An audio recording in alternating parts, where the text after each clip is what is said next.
All right, ladies and gentlemen, thank you for your patience. We have found a wild Shadow Boy. So Shadow Boy, one of our other casters, was available, so he is here to help us out. And I am going to be updating our bans list per usual. Would you be so kind as to inform the viewers as I do click the buttons?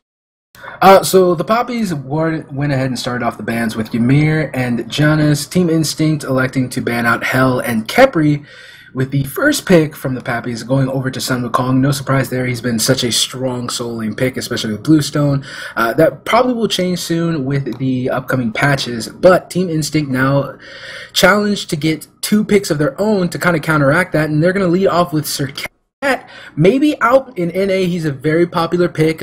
Whether it be in the lane or potentially in the jungle, with Serqet, however, on the table and locked in officially, that's probably not likely. But NEith is going to be the other pick for Team Instinct. Yeah, so we're going to see that come through, as I believe. Okay, good. Screen's all up to date now with that. So as they are slowing down and getting things going. So once again, just tweaking a couple things behind the scenes. My apologies on that.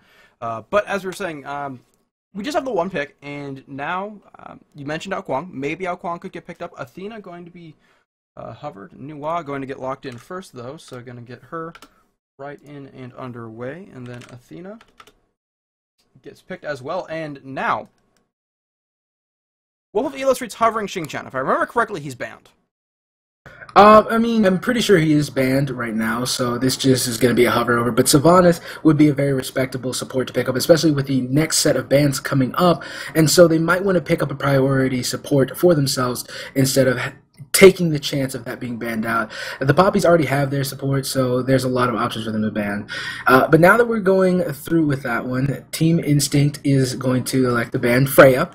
And the Papis going to talk this one over a little bit. The members of Team Instinct have not picked up a mid laner yet, as well as a actual soul laner. So, and bearing all kind of weird, movements from these teams, bearing, NEith being over the soul lane or Sylvanus being over the soul lane, I think they're going to elect to ban out a mid laner here.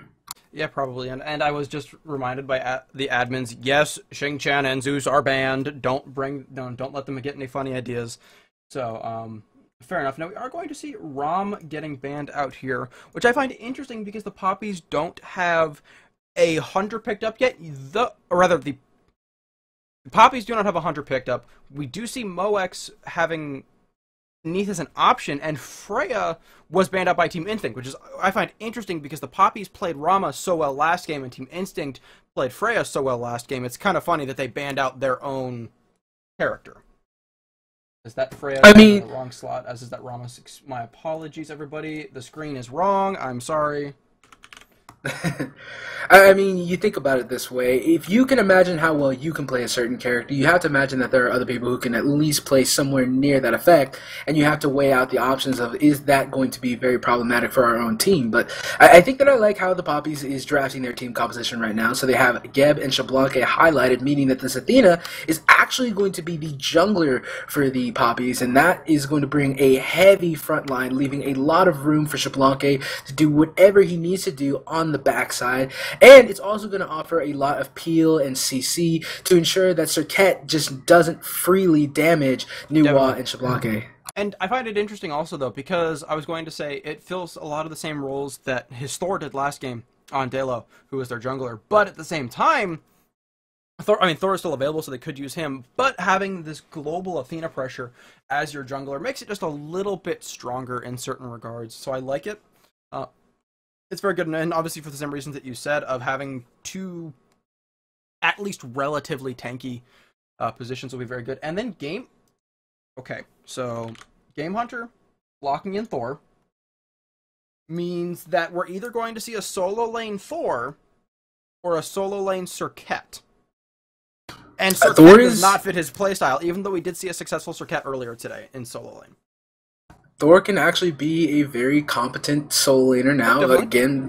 Again, Bluestone just adding so much power to to the wave clear for a lot of these physical characters, but I think that Team Instinct has an interesting draft of their own. So this is a bit more of a lane presence team composition. So Thor, NEith, Serqet, all are going to try and bully out this Nuwa more than likely. So Thor makes a small movement into the jungle, and all of a sudden he can be over in the middle lane with just a simple ultimate, and that's going to set up a lot of initiation potential onto the Nuwa, which Agni can easily turn that around into a lot of damage. And if none of that kills her off already, then you're talking about a NEith World Weaver that's just going to finish it off completely. But the thing I like about the Team Papis is that now, instead of having the Thor like you mentioned last game, they have Athena, and that's going to synergize really well with the Geb ultimate into the Defender of Olympus. So now it's just a huge stun, a lot of damage, then more stuns into more global damage through Nuwa's ultimate. So a lot of team fight potential out of the Papis, and I think I like the laning presence of Team Instinct a lot more. Yeah, no, I certainly do agree with you, and it's going to be interesting to see how it does play out. Late game, I'm inclined to give it slightly to the Papis, just because they've got a little more late game power. But again, if Team Instinct can win this game early, can they close it out? They were able to last game close it out very, very strongly because Papis were never able to get off the ground. However, the Papis, we have cast them now 2 weeks in a row where they have successfully held a very, very strong defense. Once it was unsuccessful, however, the other time they did go on to end up winning the game off the back of that late game defense when they were behind. So anything is possible. This is game number 2 of the finals. Papis need to win this to force a game 3. Team Instinct wanting to close out the series. My name is mTarget, now joined here by Shadowboy, who is filling in for Soza, who apparently has power outage issues. We'll be back in about 2 minutes with the action, so don't go anywhere. We'll be back very soon. Alright, we are back and into the action. Again, this is game number 2 of the finals. The Papis up against Team Instinct. Papis in a do-or-die situation. Yeah, Papis are really wanting to pull out this win here so they can force it to game 3 and potentially take this week's Challenger Series tournament. But, you know, it's not going to be an easy task. Team Instinct doesn't have necessarily the best late game team comp in terms of team fighting potential, but they still do have a lot of burst damage in the end game. They also do have a really strong mid game. So Papis are gonna have to play very sound and smart, use efficient rotations, really try to overload one side of the board when they see opportunities, go for objectives. I think that that's probably going to be the Papis' best chance of making it safely and securely into the late game. Yeah, definitely. So I am going to acknowledge right now that we do have some spectator UI issues. It appears that the mana bars for not all of the players are filling up. Not sure if that's going to fix itself, but just so you all know that I am aware that that bug is currently rearing its head. So it looks like Team Instinct is aware of either a possible invade or had been considering invading, as there is currently a ward sitting right next to Warchi and Dheylo over here on this side. But they are... Bobat and Gamehunter. Serqet and Thor have a reasonable early game for a team fight, or a invade, excuse me. But at the same time, it's more single target damage, not necessarily camp clear early. In some regards. Yeah, I mean, Berserker Barrage is very powerful in the sense of dealing with multiple enemy gods, not necessarily enemy camps. So yeah, it's not really that effective for trying to clear out these camps. But a quick burst clear at least, even though it yeah, so the mid camps are going to be started up by Serqet first, and Agni is there to assist her. They aren't going to be able to get these freely, though. There is the steal from Athena, as well as a little bit of damage coming out. So very good start for Dheylo here, coming all the way over from the solo lane just in time. Now we're just going to see them clear out the mid wave and make their way back over to the left side, Harpies. As I think Korinyo and Bobat are going to try and get that, but at the same time, it's possible that Dheylo and TheAlexMC are going to try and go for it. Dheylo already here, and again, we may see a repeat as Dheylo is getting ready, and there's a reset. Maybe Bobat going to try and get some pressure, and beautiful two-man stun, though, coming out, as well as the taunt, keeping them inside the fog. But a lot of damage back onto TheAlexMC as well. I think Korinyo and Bobat won that fight. Yeah, you can already see them backing off, realizing that they've taken quite a bit of damage. But over in the solo lane, an interesting bit of exchanging going on is Gamehunter is putting a lot of pressure onto Warchi whenever he gets a chance, and Warchi not able to land the 72 transformations when he needs to do so. However, Gamehunter is not immune to the damage. He's really relying on the minion waves to keep his back in this fight, and you can already see Warchi is just not able to keep up with the damage potential of Mjolnir's attunement. And I think the big thing here is Mjolnir's attunement can go through the wave no problem, and Warchi's going to have to either tweak his attempts and go for an Ox form, and actually blink it from Bobat, even though Bobat is low. Very risky. Over at the mid camps. Over at the mid camps, just a near fatal death for These camps haven't gone yet. Mr. Bobat. Yeah, and these camps are just not going anywhere. I mean, neither side feels very safe. They've been killed 3 times over, though, but they get down to about 5% HP and then they reset. So I think Dheylo might finally get them. But something to note very quickly is, again, what's the favorite stance out of Sun Wukong trying to get a kill? Tiger form. What can you not do with Tiger form? Get somebody through a minion wave. Bobat, again, trying to get something in Dheylo. There we go. First blood going the way of the Liberté Athena. And Dheylo feeling very good about himself right there. And Korinyo finally gets that Harpy, but they're going to be off on such a long duration on these timers. I don't think a 1-for-1 Harpy split on that side is worth giving up first blood.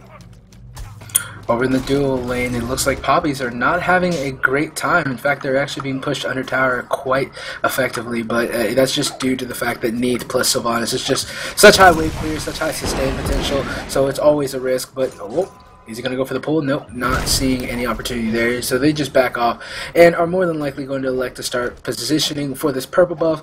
Maybe get NEith just that little bit closer to finishing off that Transcendence. Meanwhile, over in the middle lane, just Serqet casually taking this wave for her own experience and needs. And then probably going to hit level 5 here soon. Look for some kind of gank opportunity. Yeah. I like the decision there. They left him for, they gave Bobat the whole wave, and then they also had Korinyo go back, and Korinyo did that back camp, so that way Korinyo was able to get some XP and gold there, while Bobat was able to get some solo farm as well. Korinyo, though, getting blown up very quickly, and Warchi is here. I think this camp is going to go the way of the Papis fairly quickly. Yeah, Sun Wukong making a nice rotation over to ensure the securing of those camps. Meanwhile, Thor was getting his blue buff, so that's going to be a bit of a trade-off. Sun Wukong getting a little XP and gold for the mid camps, Thor getting solo XP for the blue buff. I think Thor is pretty happy with being able to at least secure that for himself before Sun Wukong got back. But now Athena is going to ensure that Sun Wukong can get his own blue buff.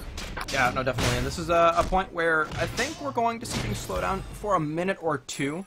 And again, overall, the only person that's really behind is Serqet. Serqet level 5, Athena level 6, and then everyone else is dead even in terms of at least level. So that's very, very solid. The Warchi may actually hit 8 off of this camp that Dheylo is taking forever to clear because he's an early game Athena. And actually, nope, Thor hit level 8, so he's doing alright with that.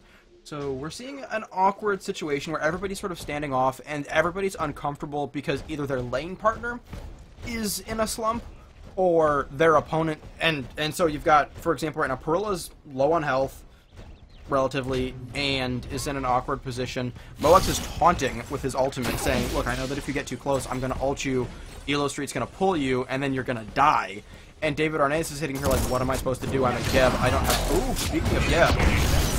Yeah, he's going to go ahead and pop the ultimate, trying to escape, but here comes Serqet with the deadly poison, and there it is. That is going to be a dead Geb, and now is it going to be enough? Yes, the ultimate is going to secure the kill onto Perilia, and he's going to fall as well. But meanwhile, over in the middle lane, Korinyo finds a kill onto TheAlexMC as well, so that's 3 overall kills going over to Team Instinct after a pretty good rotation and a little bit of solo play over in the middle lane. And hey, they're gonna get this mid-harpy with no contention, finally! As this mid-harpy that NinjaBobat has died for, he does finally get. Dheylo was busy dropping the red buff for Alex over there as well. So now 3-1, as you just mentioned, in favor of Team Instinct as we approach the 6-minute mark. Slight leads, you know, now we're 2,700 XP, still shy of 1,000 gold, so gold still effectively even, but the experience is starting to trend in favor of Oh my. Solo lane, Serqet comes right behind Sun Wukong while he wasn't paying attention. Athena is going to channel her ultimate onto him, but not going to be able to connect with the Defender of Olympus. In fact, they're just going to back off and be pretty content with being able to ensure Sun Wukong's survival. And they did pull out a Thor, yeah, they did pull out a Thor ultimate as well. So that's going to be an overall good day for the members of Team Instinct. Yeah, it's a 2-for-1 in terms of ultimates, and Papis using more. And NinjaBobat is still here, and he can get aggressive, but perfectly timed Ox is going to keep Bobat away. Though Bobat's in trouble now. Yeah, he had to use the poisons just to try and get away. There's no more CC left, but that cudgel might do the trick. No, in fact, it's not enough. 12. It's not going to be enough. Sun Wukong's going to have to just wave goodbye to that kill. But that is the power of Sun Wukong with a maxed out cudgel. And over in the duo lane, NEith used the World Weaver to try and pick up a kill on the Sun Wukong, but was not able to find the damage, and she's going to have to back off. But so far, NEith has had no problems boxing with the Xbalanque. In fact, Xbalanque has had not much assistance or help in trying to deal with her pressure. Yeah, Xbalanque Geb versus NEith Sylvanus. NEith Sylvanus under so much more pressure, although mid lane actually looks like Dheylo is in trouble. Korinyo out of mana, but that's okay. Are going to see the ult coming out from NinjaBobat. They really want this kill on the Dheylo. Dheylo is just going to run on a Merry Goose Chase, and he's actually still alive somehow. NinjaBobat, however, is going to get the kill. Yeah, he's taunting, dead. saying, just kill me now. Like, there was no way he was going to be able to escape, even though he was looking like he was getting some distance between him and Serqet. There's the fact that Serqet has a lot of mobility on low cooldown, and unfortunately for NinjaBobat, or excuse me, Dheylo, he was running into enemy territory. So there was just all around no real way of escaping there. But Thor going to look to try and take Sun Wukong's buff, but instead just elects to drop a ward, and now just a couple of rotations around the map, finding some opportunities here and there potentially. And yeah, it looks like Thor did call out to Serqet, hey, there's a blue buff here, we should try and take it. Yeah, no, it's a great call, especially because it also forces the Gab over. And at this level, NEith wins versus Wukong most of the time. She's ahead by only about a singular wave, 6 stacks or so on her Transcendence. But again, she's just at an earlier game spike, and we're going to see Warchi actually rushing into lane to try and stop himself from losing too much of this, while his teammates do finish that off. But there's a 3-man rotation over here to the Gold Fury, and I like this call because they know that there's a significant portion of the Papis, excuse me, either in the mid lane or over towards solo, and so they can just and they're doing a beautiful job of kiting and resetting, so that way it can only get 1 or 2 hits per person off because none of them have lifesteal.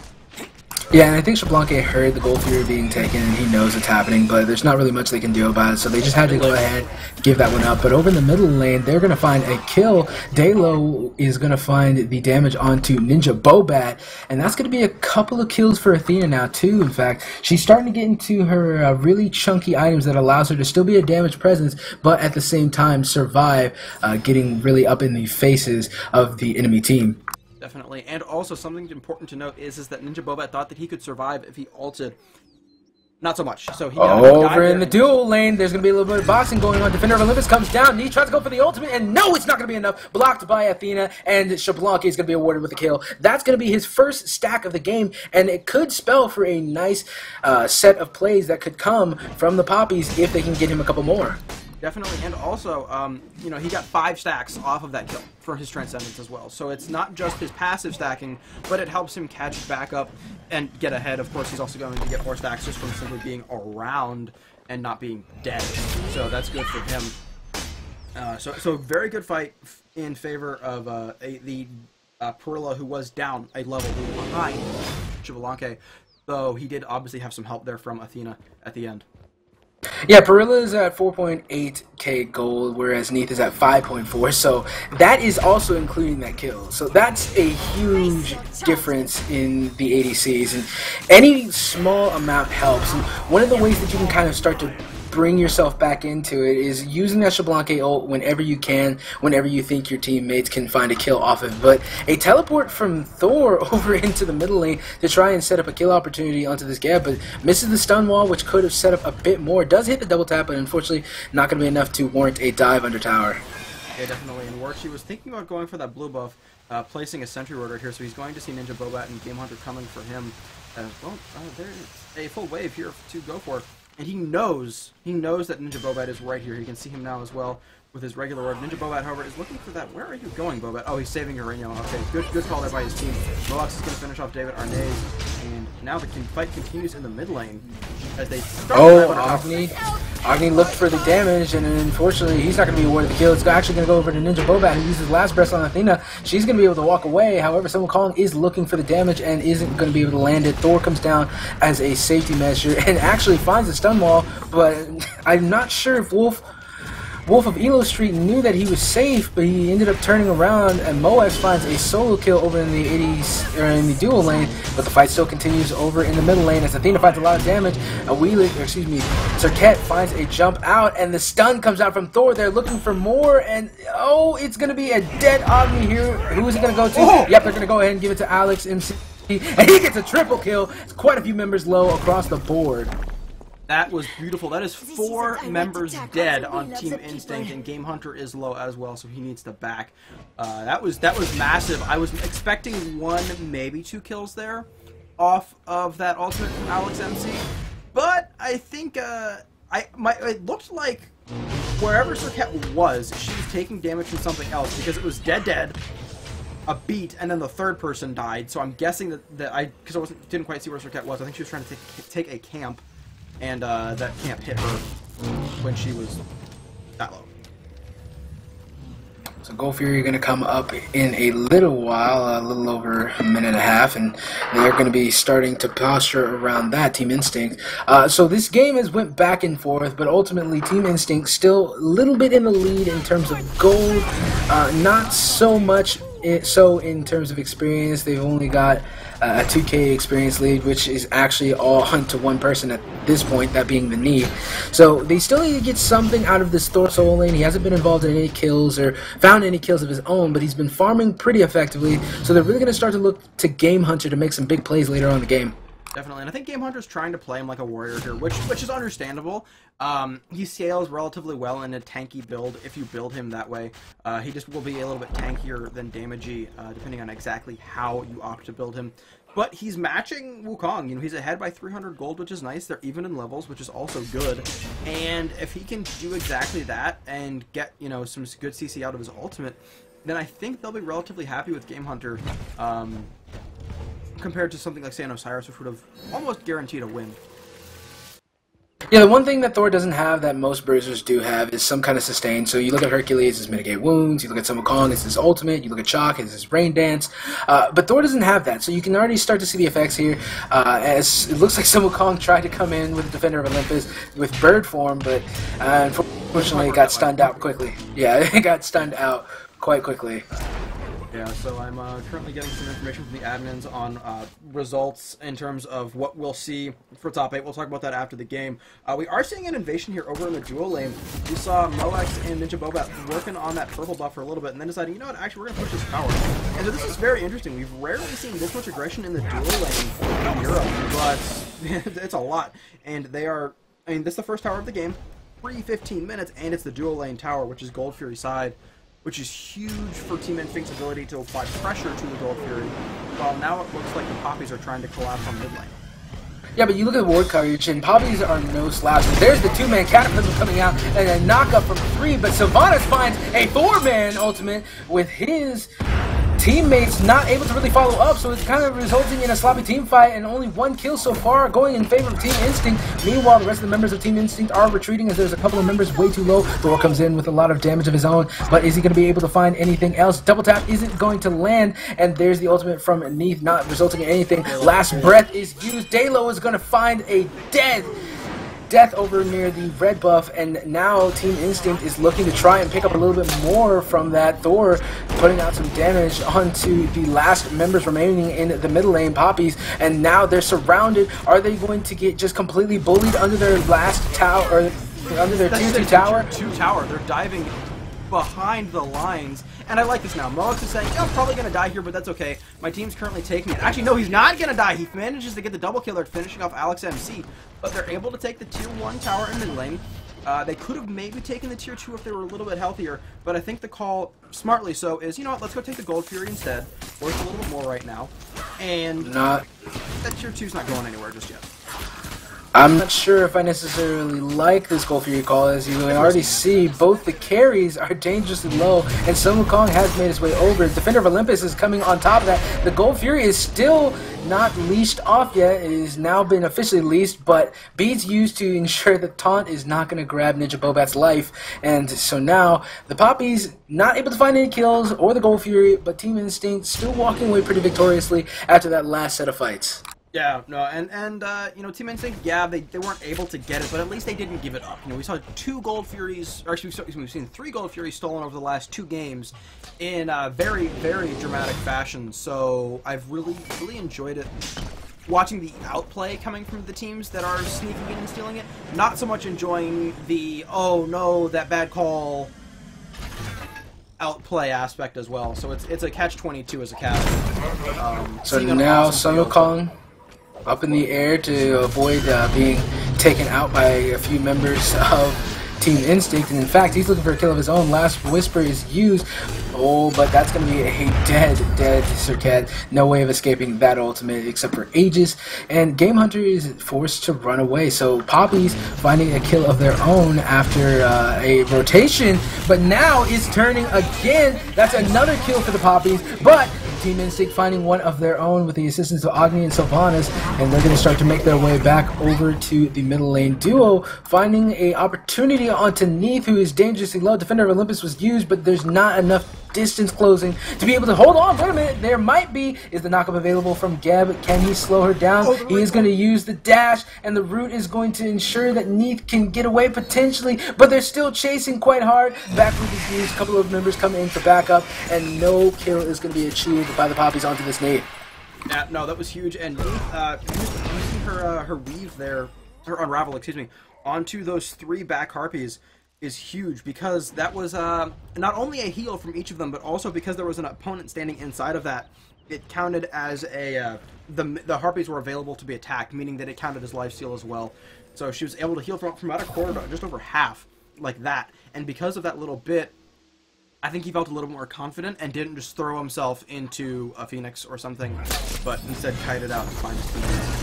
I love the spectrum of difference between the ADC builds. So you look over on Xbalanque, he's going for more of a typical kind of Xbalanque build where you have the Transcendence for a high amount of damage, Ninja Tabai, not a lot of damage, but you need that attack speed to just keep pushing it out, also expecting to get a lot of assistance from your passive, and then you have the Executioner, more attack speed, so really focusing on trying to harness the power of the Xbalanque passive. And you look over at NEith, who's completely playing a utility style build, so just high amounts of damage, Warrior Tabby, Transcendence, Executioner, and then a Soul Eater just for good lane presence. She's really wanting to try and utilize the damage potential of her ultimate as well as her sustainability in lane to just keep herself farming and farming and farming up into the late game. Yeah, I really do like the NEith. This specific Transcendence Soul Eater build has been really popular lately, and on certain characters, NEith is one that utilizes it so well. Decent enough basic attacks that, you know, the attack speed from Soul Eater, etc. works, but also is enough sustain early that you can get to that Soul Eater without needing it early. Thor up in the air. Thor's going to come down onto Nuwa, who's CC immune because of her ultimate, and she's going to get stunned out, take a double tap, but Geb plus Athena is going to keep her alive. Meanwhile, Agni and the team on the backside are going to take down this Geb, who used the Cataclysm. He's not going to get anything out of that. Sylvanus uses his ultimate, and Thor is using the Berserker Barrage. Finds the damage to help Thor get the kill, and it looks like Gamehunter is bit off a bit more than he could chew. He's going to be taken out. Xbalanque is raining down damage. NEith finds a bit more damage, and she's going to keep the chase onto Xbalanque, who's going to be trapped by a host of Team Instinct, who are now making their way over to the Gold Fury. And ready to get forward from going for Warchi. Warchi might actually be able to get until no NinjaBobat able to beat and get out of there, and now they are continuing to chase. He is all out. Warchi has effectively accepted his fate, and that is now a 5 for 1. They are too low to take the Fire Giant. If they were probably much healthier, they would go for it, but they are just all so low. Moex and Korinyo being the only ones who can tank up the Gold Fury at all. That's the second Gold Fury of the game going the way of Team Instinct. 20 minutes, 33 seconds when that fell, turning, and obviously we're climbing now.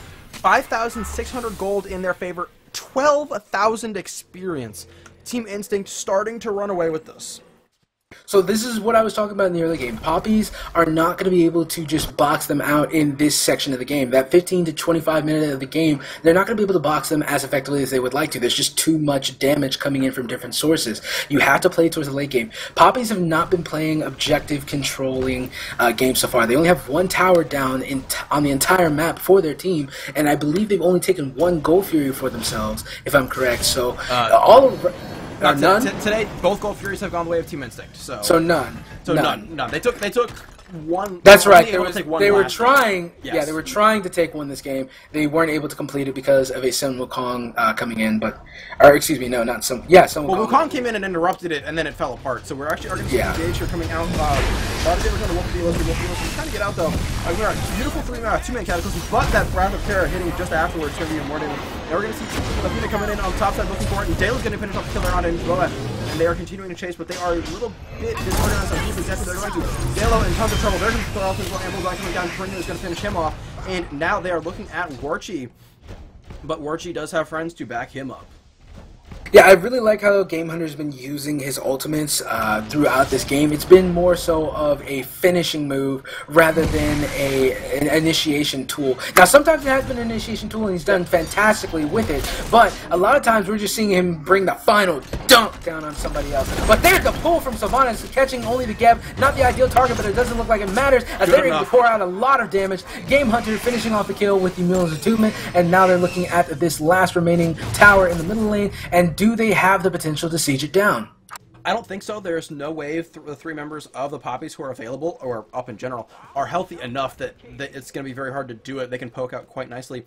But instead, they're going to go in and say, fine, we're just going to take your buffs. We're going to take everything else around. And they can do that quite nicely. I'd like to see them go back, Team Instinct, and push up every single lane here. Because all of the lanes currently are pushed up in favor of the Papis. Even if towers are gone. Damage onto Korinyo. He needs to be careful. Perilla. Thor up in the air. He's coming down. He's going to land onto Perilla. He's going to fall. And that is going to be a Wrath of Terror used to try and disengage for Thor. New Wall Ultimate, just not enough damage. But Korinyo finds AlexMC under the tower. And now the fight breaks out as someone tries to salvage this already desperate looking situation. Geb Cataclysm not really going to set up much either, and that is going to be a dead Athena as well, and that is a huge swing yet again for Team Instinct, who is going to push down this last tower and probably make their way over to either the left remaining tower or the Phoenix. Going for the Phoenix. They go in onto Geb. Geb in some trouble. Geb's getting CC'd out pretty hard here. Geb is going to fall to somebody. Lux is going to get that last bit of damage. NinjaBobat does actually give the kill over to DavidArnaiz there, and they are now going to push into this bird as there is a full melee through. There are two from the Papis. Can they defend? Okay, there's one. There's one from the Papis here, and AlexMC may not be able to defend this, though 4 seconds on Dheylo and 6 on Warchi means that this may be all they can take for now.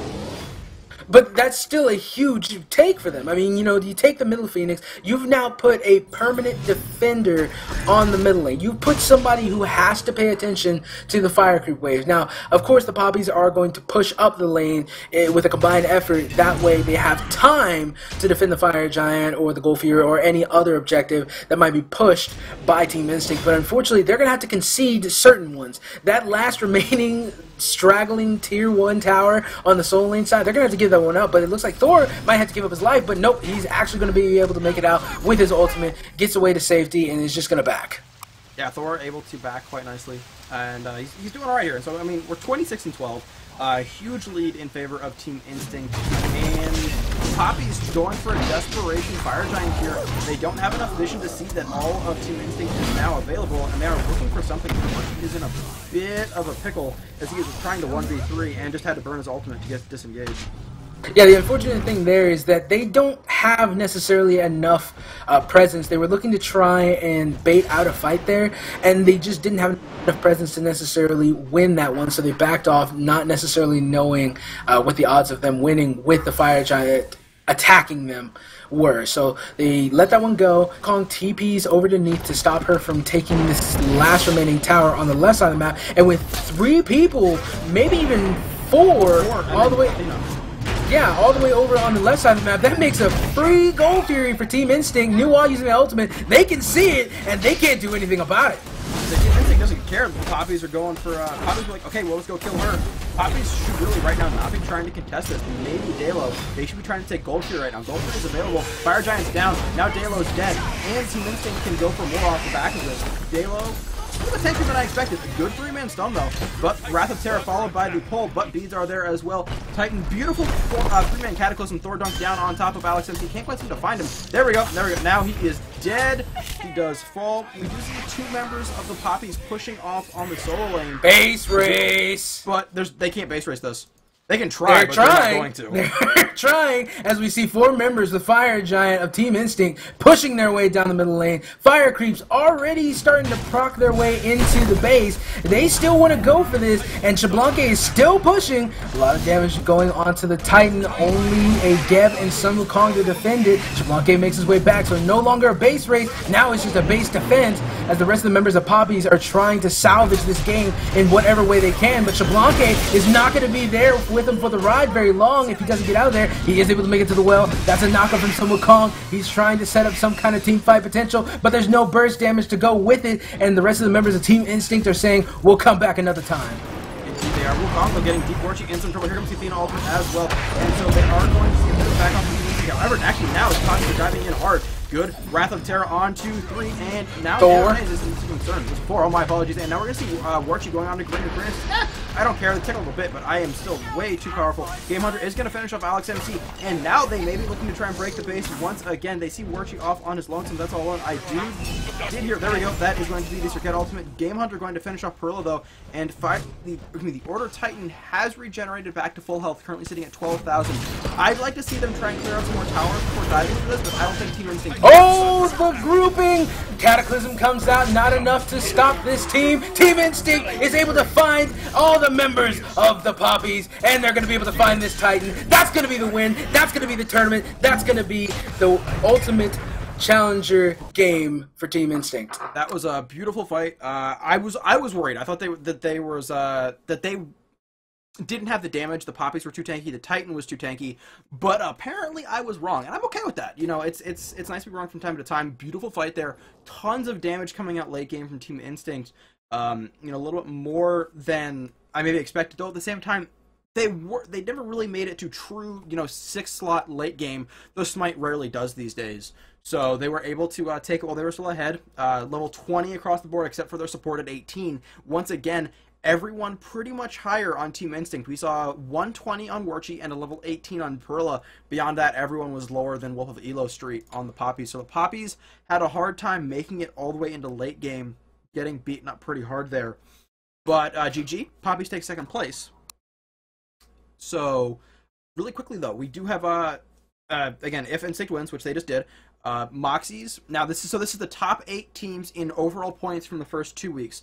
Moxies have 140 points from their performance. Instinct tied for first at 140. Team Bizarre holding third at 85. Papis holding fourth right now with 65 points. Losing Road 35. Team Illusion 20. And then you have Dexterity Gaming looking for mid, Men of Aeron, Netflix and Chill, and Roma and Victa all sitting at 15 points apiece, holding up that 8th slot right now. So that's where we are at. But again, that's end of week 2. We still have several weeks to go. ShadowBoy, it was a pleasure casting with you for at least one match. I believe you're on next weekend. Yes, I am. I will be casting NA with, I believe, WolfOfEloStreet. Awesome. I look forward to sitting down and listening to that one or watching that cast. So thank you to all of you who have tuned in as well. My name has been M Target, here joined for the last portion with ShadowBoy, for the beginning part with Souza before his power did go out. This has been the EU Challengers Cup. Come back either next Saturday 11:15 for listening to ShadowBoy and WolfOfEloStreet, or on Sunday, and that will be EU once again 9:15 Eastern. I do not remember exactly what time that is in Europe. My time zones are horrible. I believe it's around noon or 1 o'clock. But every week, Smite Game 2. Do check it out. Also, if you're interested in signing up, challengercup.info. Thank you all.